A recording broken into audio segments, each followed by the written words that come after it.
Jayaniti Lila Pravishta Om Vishnu Para Paramhamsa Parivrajikacharya Ashtotara Shatashri Srimad Abhaya Charanaravinda Bhaktivedanta Swami Prabhupada Ki Jayanita Lila Pravishta Om Vishnu Para Paramhamsa Parivrajikacharya Ashtotara Shatashri Srimad Bhakti Siddhanta Saraswati Goswami Prabhupada Ki Ananta Koti Vaishnav Vrinda Ki Namacharya Srila Haridas Thakur Ki Prem se kaho Shri Krishna Chaitanya Prabhu Nityananda Shri Advaita Gadadhara Shri Vasari Gaura Bhakta Vrinda Ki Shri Shri Radha Krishna Go Gopinath Shamakund Radhakund Giri Govardhan Ki Vrindavan Dham Ki Navadvip Dham Ki Yamuna Mai Ki Ganga Mai Ki Bhakti Devi Ki Tulasi Devi Ki Samaveta Bhakta Vrinda Ki Nithaya Gaura Premanandi.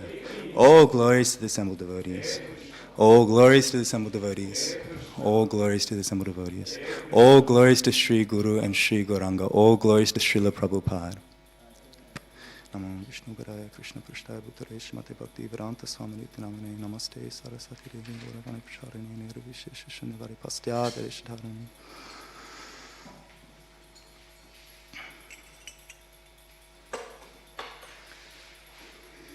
Om Namo Bhagavate Vasudevaya.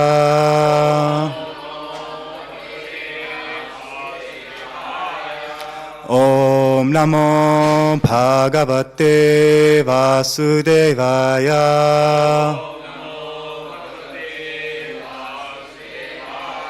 Om Namo Bhagavate Vasudevaya.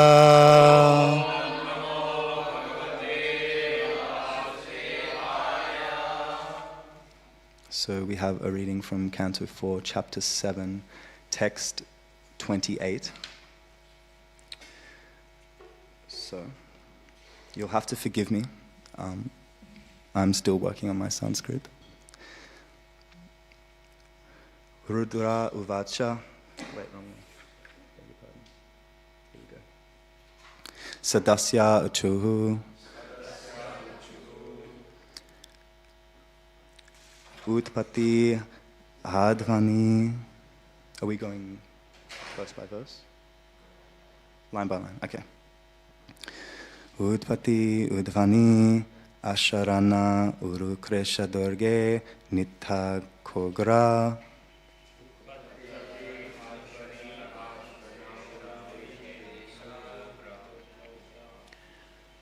Vyalan Vishte Vishaya Mriga Trishi Atma Gehoru Baharaha.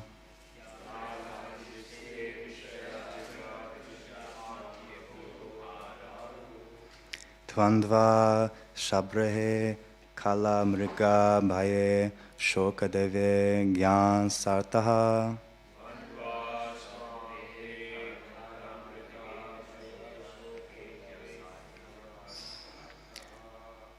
Pudokaste Sharanada Kadayati Kamo Pastrashtaha.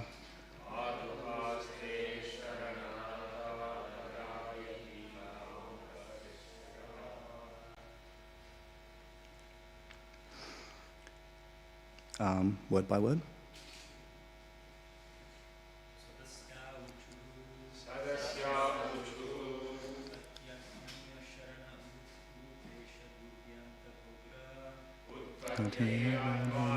Sharana Uru Kresha Durke Nitakura.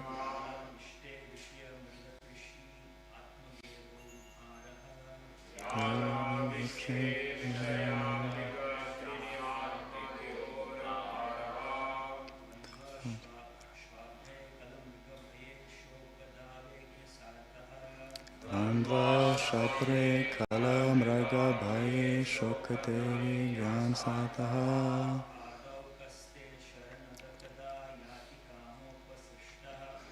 Padokaste Sharanada Karayati Kamo Pastrastaha. Sadasya Uchu.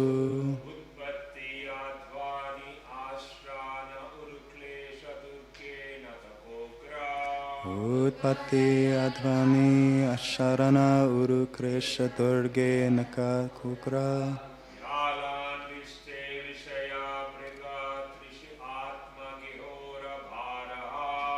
Vryan Vishnishte Vrishaya Mrigatrishe Atme Kuru Paraha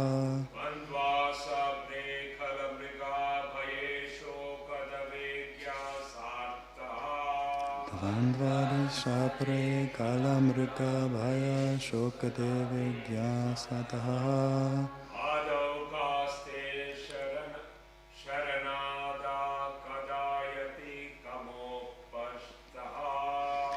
Padoktaste Charanada Kadayati Kamopastraha.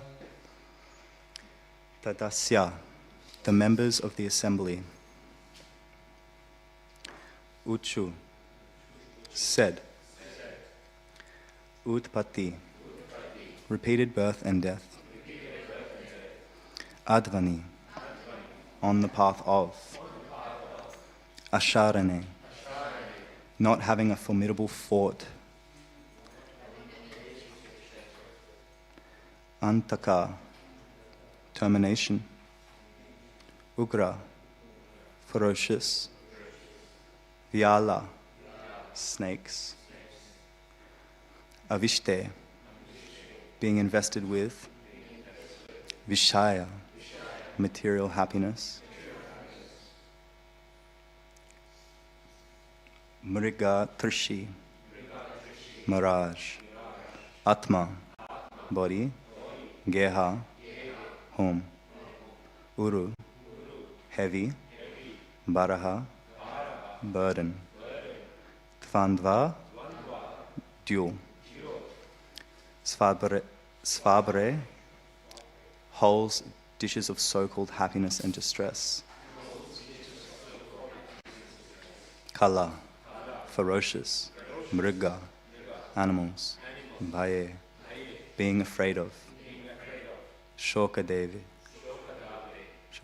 the forest fire of lamentation. Agyasa ataha, for the interest of the rascals. Pata okaha, shelter of your lotus feet. Te, unto you.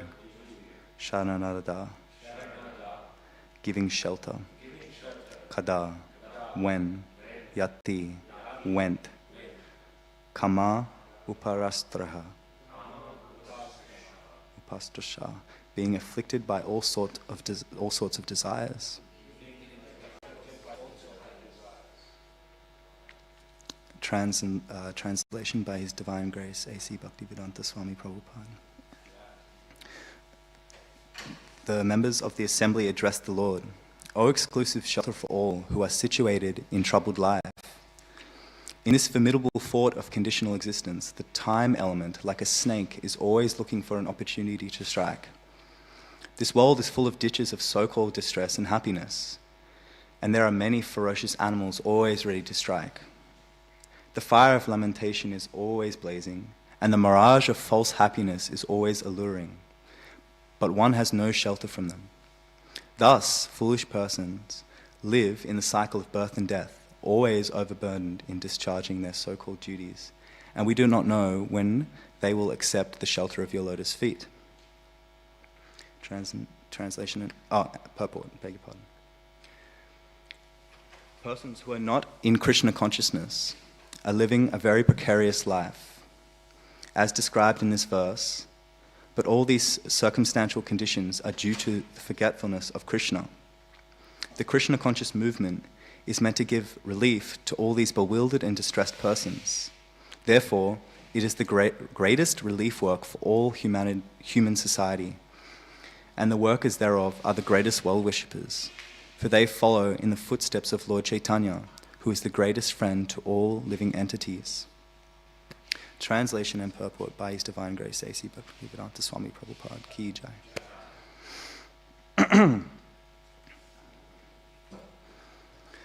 Om Jnana-timirandasya Gyananjana-shalakaya Chakshurunmilitanyena Tasmai Shri Gurave Namaha Shri Chaitanya Manobishtam Shapitam Yena Bhutare Swayam Rupa Karamayam Tadati Svapatantikam Vandeham Shri Guru Shri Yuta Padakamalam Shri Gurun Vaishnavamscha Shri Rupam Sagrajatam Sahagana Ragudanatvam Tam Sejivam Sadvetam Savatutam Parijana Sahitam Krishna Chaitanya Devam Shri Krishna Radha Krishna Padan Sahagana Lalita Shri Vishakam Svitanscha He Krishna Karuna Sindhu Dinabandhu Jagatpate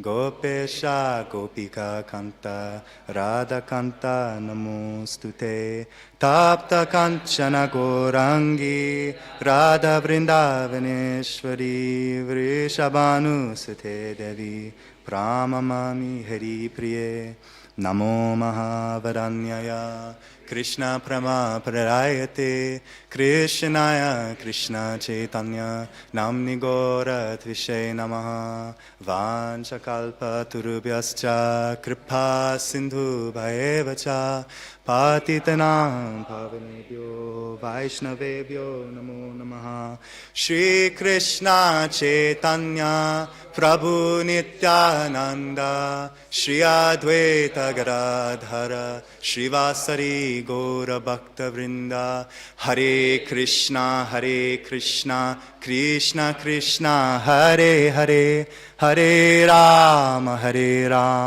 Rama Rama Hare Hare.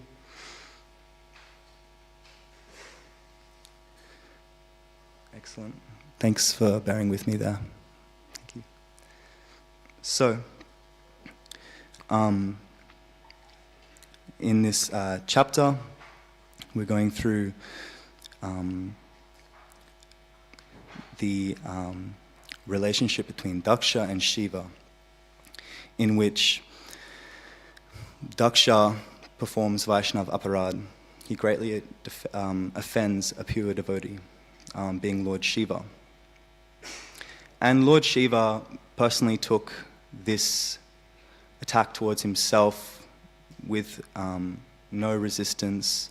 He simply absorbed it and took to no anger and left the sacrificial hall. However, when one of his dear beloved Sati commits suicide due to her being greatly offended by Daksha in many ways, this is when Shiva now loses it. He cannot tolerate insults to his beloved. And so therefore, Daksha, from the words of Brahma, gets what he deserves, as you cannot expect to mistreat a Vaishnav and get away with it. And so Daksha is slain by Vibraha, the giant demon of Shiva, and then Brahma and all of his followers come to Shiva in order to pacify him to continue with the sacrifice. And so now we have come to this point where now the goat-headed Daksha is lamenting, and he's wanting to repent for his Vaishnava aparad and continue forth with this sacrifice. Now, in terms of making any kind of offering, whether it be a kirtan yagya or these ancient yagyas that they performed, it always has to be coming from a sincere place of wanting to serve the Lord. However, Daksha was very much in a mood of pride, puffing himself up. This demigod was thinking himself much more important, or at least he did have some importance, but he thought himself greater than personalities like Shiva. And so when you have this mood, a yagya will not be successful. This is like if I sit down and I begin kirtan, and, you know, musically it might be sound, and, you know, I might be chanting Hare Krishna, but if it's not coming from a place of sincerity, Krishna's not going to be there. Therefore, similarly, when the sacrifice was first performed and Daksha did not invite Sati, he did not invite Shiva, and he had this resentment and this puffed up attitude of pride, Vishnu was not present. But as soon as Daksha reforms, and he's performing this yagya from a pure place, this is when Vishnu appears. And now Vishnu has appeared, and everybody in the arena is dropped to the floor like a plank. Complete obeisances, Brahma and Shiva. And this shows that, you know, all glories to these beautiful personalities, Lord Brahma, Lord Shiva, but them too, they drop to the floor for Vishnu, knowing him to be the Supreme Personality. And they all worship him within their own capacity, their own internal devotion. So,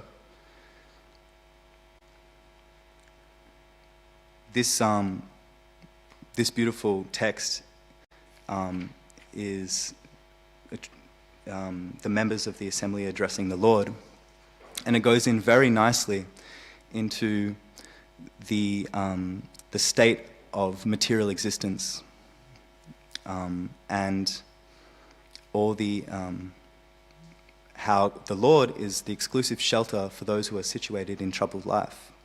So these three kinds of miseries caused by material condition, the material condition are adhyatmika, adhibhautika, and adhidevika. So that is suffering that's caused by the body and the mind, suffering that is caused by other living entities, and then suffering that's caused by the environment such as natural disasters, which is brought on and dictated by demigods and higher authority. So we're in this predicament where at any time, any of these three miseries will strike, and they do on a regular basis. Yet we try and deny this and seek shelter in the body and in sense gratification. But this is like adding ghee to a flame. It's only exacerbating our misery in material existence. Because, as clearly stated in this text, there is no shelter there. And it's very interesting because this text says, O Lord, exclusive shelter for all who are situated in troubled life. But then you look later down in the text, and we have the fire of lamentation is always blazing, and the mirage of false happiness is always alluring, but no one has shelter from them. So this is clearly saying that, one, you cannot take shelter from these lamentations and from this false happiness in the body itself, because it will just exacerbate the condition. But it's also saying, actually, to relieve yourself from this material disease, you must take shelter of Krishna. I think I recall a pastime of the disrobing of Draupadi by Kuvera. You know, Draupadi is in this state where she's in front of this hall full of people, and she's in this very vulnerable condition. She's described like a frightened deer assailed by a lion. She doesn't know what to do. And in the meantime, Krishna is in Dwarka, and due to his lila, his relations with his devotees, he himself, being omnipotent, is in Dwarka, and he's in this anxious state. He's like, oh, she's not surrendering, she's not surrendering. Why is she not surrendering? Why is she not surrendering? And she's there frightened, and Kuvera is pulling on her robe, and then she looks around. No one can help her, none of the Pandavas, no one. And then Sushi just lets go. Shri Krishna Govinda Hare Murari He Nata Narayana Vasudeva. And in that moment, all Krishna needs just one moment of surrender. Krishna, I surrender to you. I'm lost in this world. My attempt at a successful existence is pitiful without my surrendering to your lotus feet. Because, there is two approaches to spirituality. Technically, you can take the ascendancy approach where you sit and you go through all the layers of nonsense and you take to some kind of mechanical practice. But this is futile.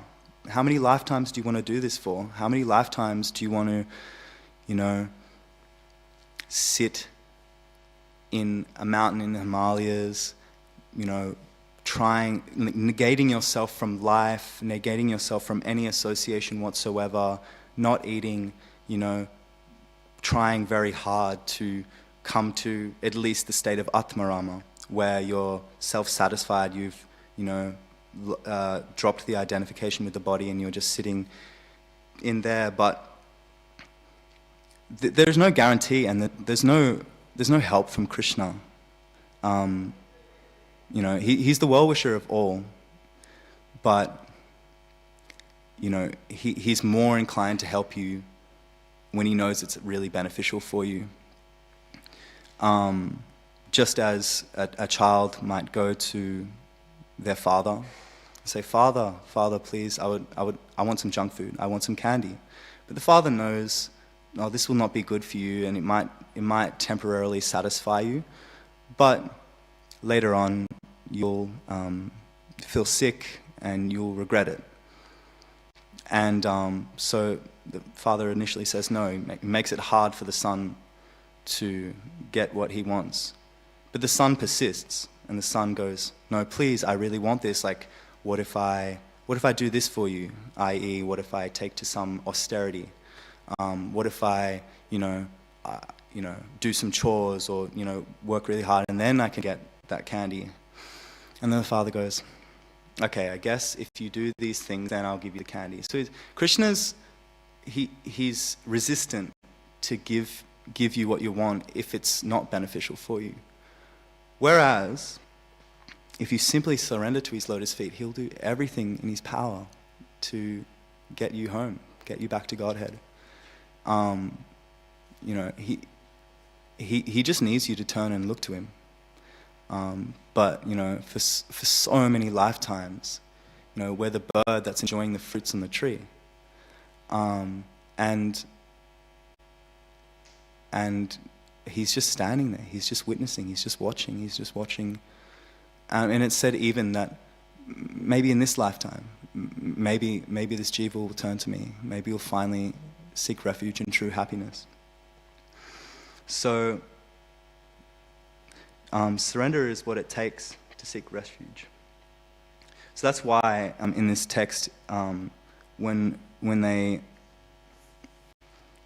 reference so-called happiness and distress, this so-called is implying that it's actually illusory. Either way, happiness or distress in the material world is a product of Maya, and it's a product of this material energy. But we get so caught in it because we're identifying so much with the mind and so much with the body to be the self, when in fact we are this soul that is watching everything, waiting. And it's said that the soul, it's always potent, it's always such an ananda, but when a spark comes away from the flame, the spark is not going to be as potent as when it was in the flame.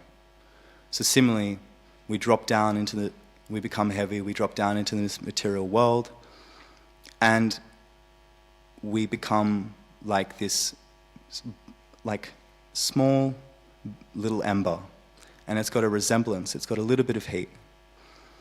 But taking to Krishna consciousness, surrendering, is like, you take to the holy name, you begin the path of service, you recognize that your nitya dharma is to be in service of Krishna.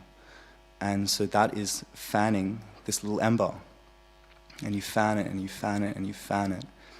And it becomes hotter and hotter and hotter and hotter.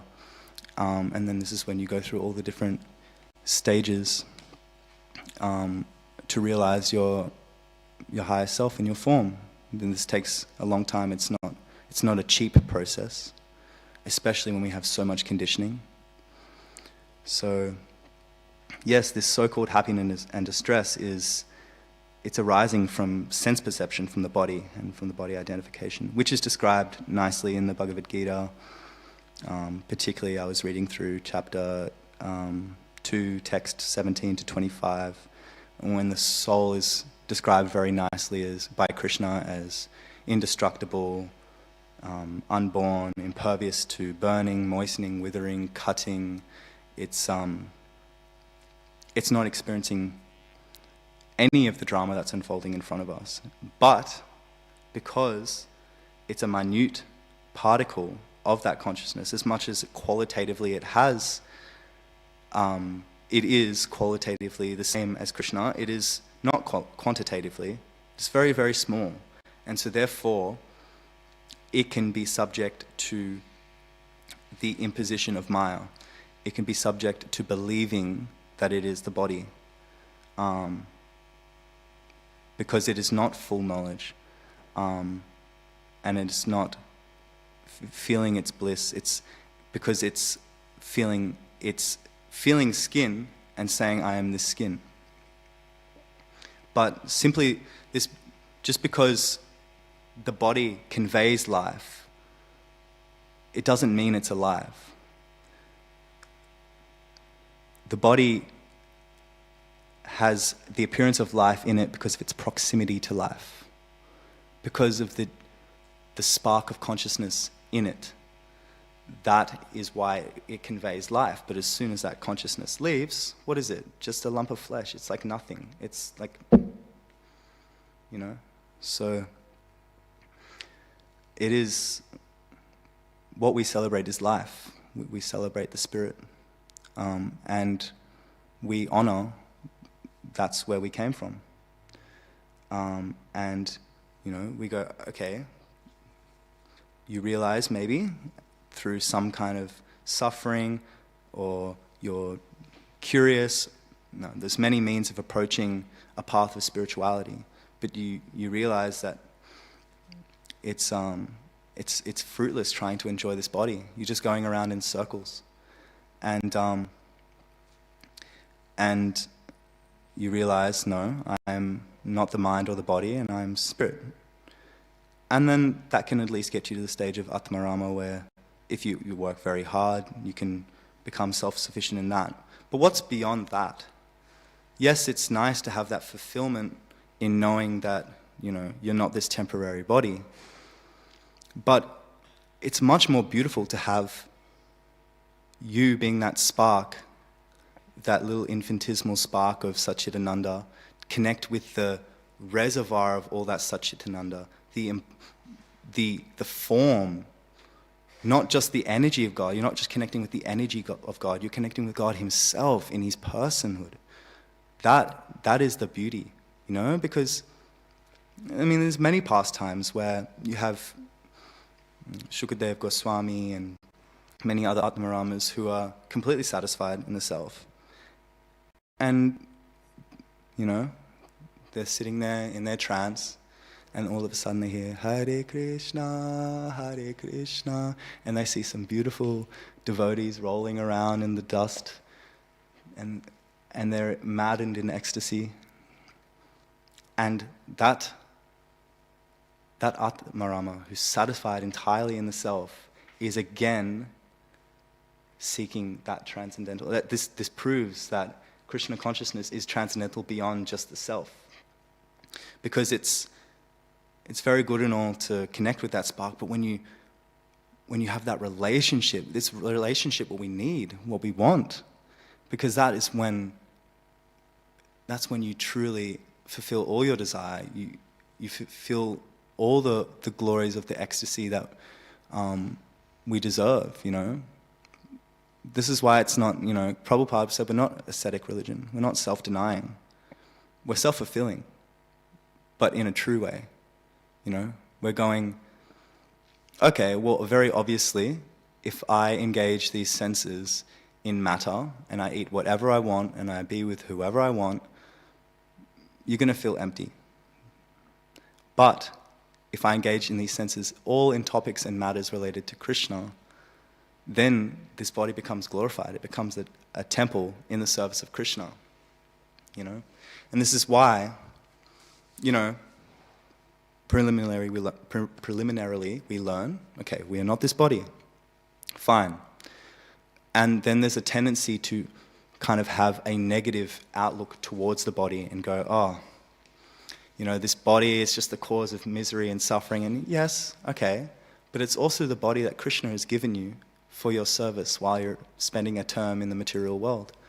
And you may take, many more material bodies, but at least engage that body in the service of Krishna, because that way it becomes sanctified.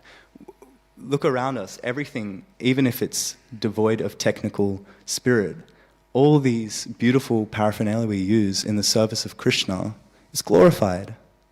So similarly, we glorify the body if it's in service of Krishna, and we look after it accordingly.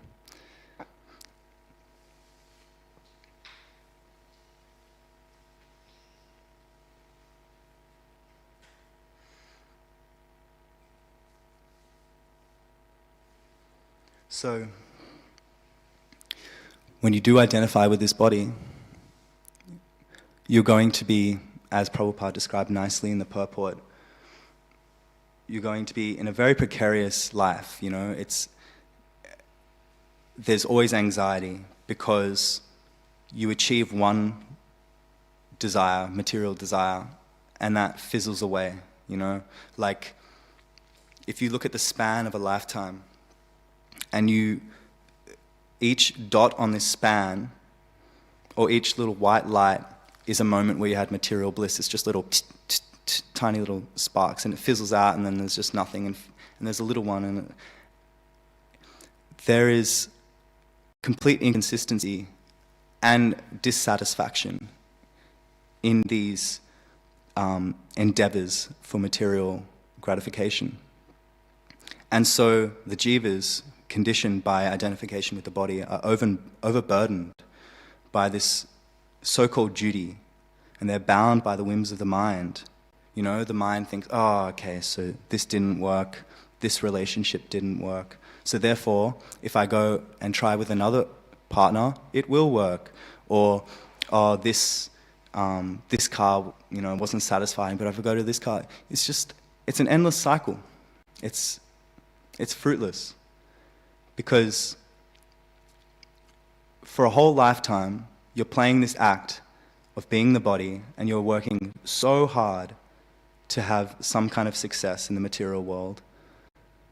And at the end of the day, you carry nothing on with you. Death will come, and everything you've accrued along with the body dissipates. But this is the glory. Nothing you do in Krishna consciousness goes unchecked. Everything is acknowledged by the Lord. You hold an eternal bank of Krishna consciousness. So, this is wealth that you can carry on life after life after life.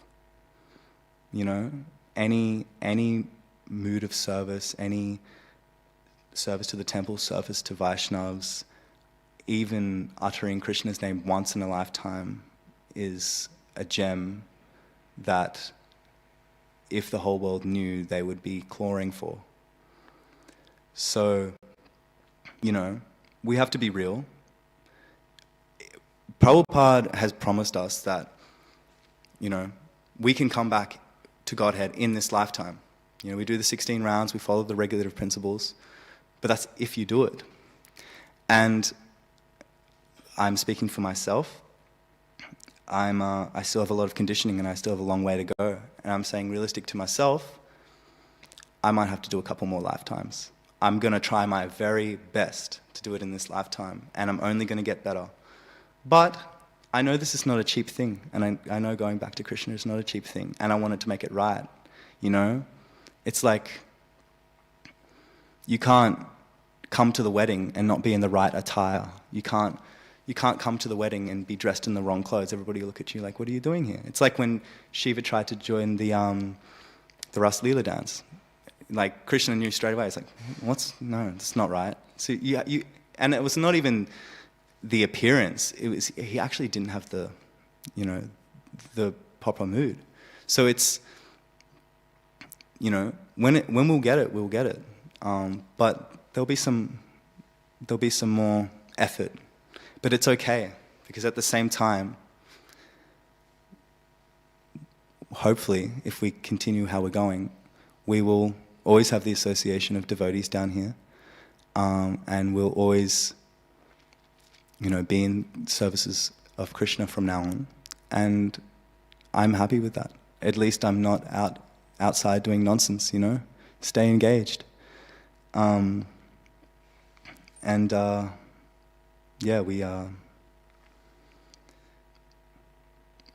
very, very fortunate.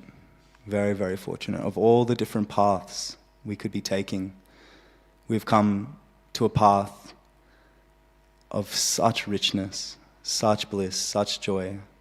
And we have to remind ourselves every day, especially all glories to all the brahmacharis and the people who reside in the temple.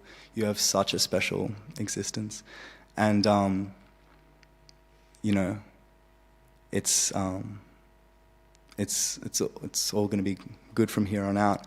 But, there's a lot of work to be done. But here's another thing.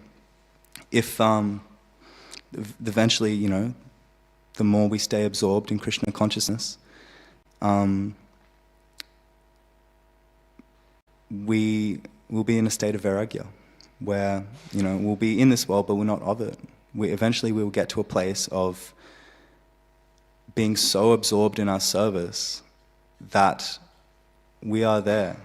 We are there, we are at the destination. This takes a long time and it's not cheap, but we will be there eventually. So, even if we have to spend a few more terms here, it's okay. Krishna will make arrangements for it to be comfortable. So,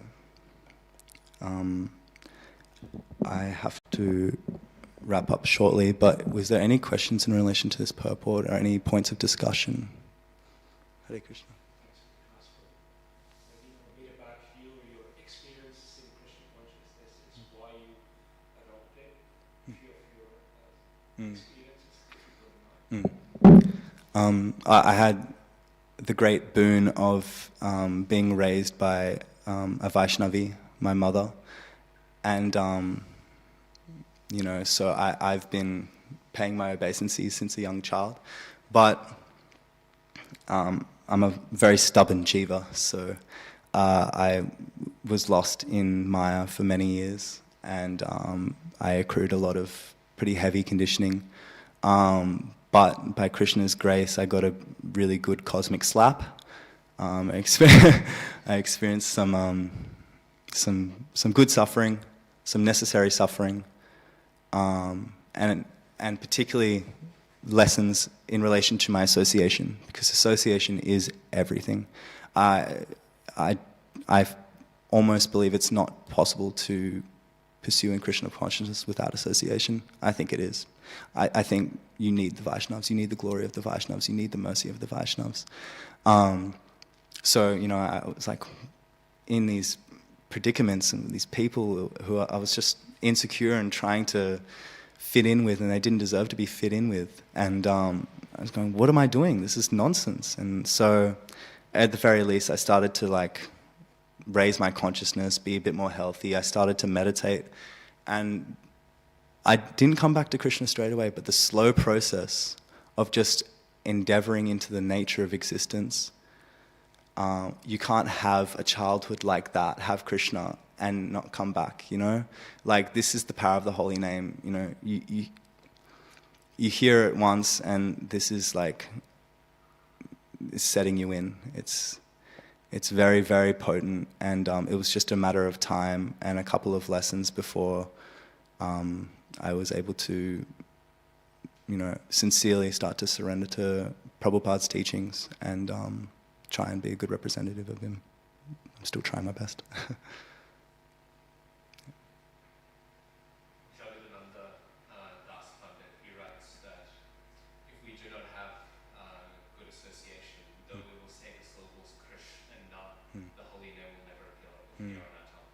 So, apart from even progressing in bhakti, even the holy name is dependent on sadhana samgata. Absolutely, yeah. And I felt that actually. I remember one night when I was starting to endeavor for Krishna, but I had not yet had the association, and I was in my room. I was trying so hard to chant. It was Friday night, and I was like, I'm not going to go out with my friends. I'm going to choose to stay in and just sit and try and chant and try and connect. And it was like I was in mud. And I was like, I just remember like breaking down a little bit and going, Krishna, I cannot do this. Like, please, can you give me some association? Can you give me some friends who can help carry me along this path? And it brings to mind this analogy. If you think of us like a little dust particle, right? When a dust particle associates with mud, it becomes water, and it becomes thick and complacent, and it can't go anywhere. But if the dust associates with the wind, with the air, being the Vaishnavas, then it has the capacity to reach its highest self. It can fly, it can be free, it can move, it can be dynamic. So, fortunately, as I said, Krishna will listen to sincere prayers and sincere desires to come closer to him, to be in service. He'll make it happen, because it wasn't even 2 weeks after that I found a beautiful Hare Krishna community, and then I found a deep attraction for kirtan, and I haven't really stopped since. Yeah. Okay. Grantaraja Srimad Bhagavatam ki, Srila Prabhupada ki, and glories. Ananta Koti Vaishnava Vrinda ki. Hare Krishna.